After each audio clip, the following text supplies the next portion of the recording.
અને પૂતના હોય છે, પૂતનાને રમાડવા આપે છે. દિવ્ય સ્વરૂપ ધારણ કરીને આવી હોય છે પૂતના, તો એટલી રૂપાળી લાગતી હોય.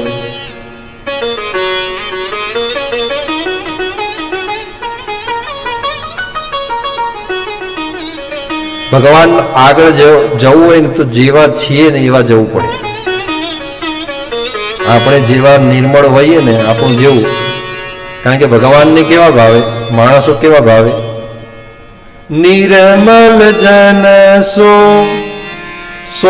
મોહી પાવા,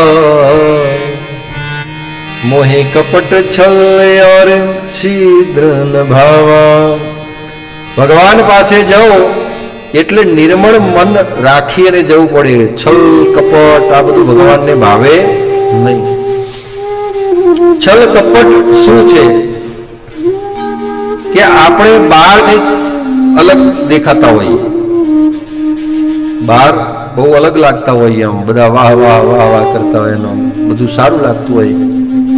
પણ આપણે જ્યારે ઇન્ટરનલ, આપણે જ્યારે ઘરમાં પ્રવેશ કરીએ તો ઘરમાં કંઈક અલગ હોઈએ,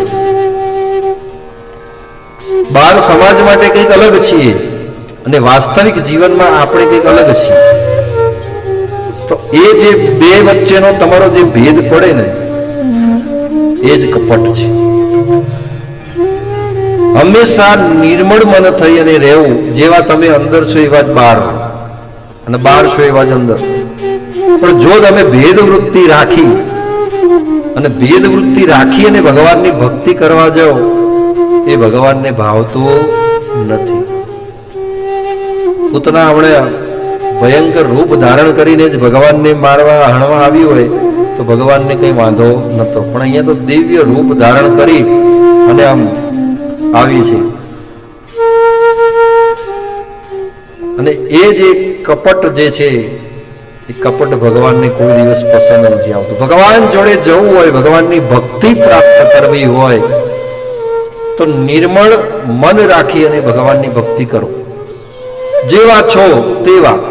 ભગવાન જે છે ને એ કોઈના, તમે ગમે એટલા ભગવાનની ભક્તિમાં જાઓ ને, તમે જે દિવસથી ભગવાનની ભક્તિ શરૂ કરો, 5 વર્ષની ઉંમરે કરો, 10 વર્ષની, 15 કે 20 વર્ષની ઉંમરે તમે ભગવાનની ભક્તિ શરૂ કરો, કે તમારી ઉંમરના 45 વર્ષે, 50 વર્ષે, 60 વર્ષે કે 65 વર્ષે તમે ભગવાનની ભક્તિમાં લાગો.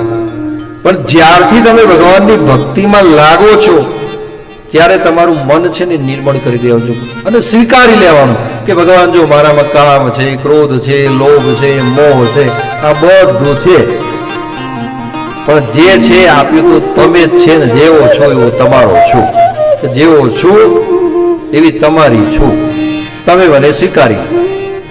આ પ્રમાણેનો તમે શરણાગત વત્સલ ભાવ થઈ અને ભગવાનને એકવાર નમી લો અને એમના શરણે થઈ જાઓ, પછી તમારી નાવ જે છે ને ભગવાન નહીં ડરવાય.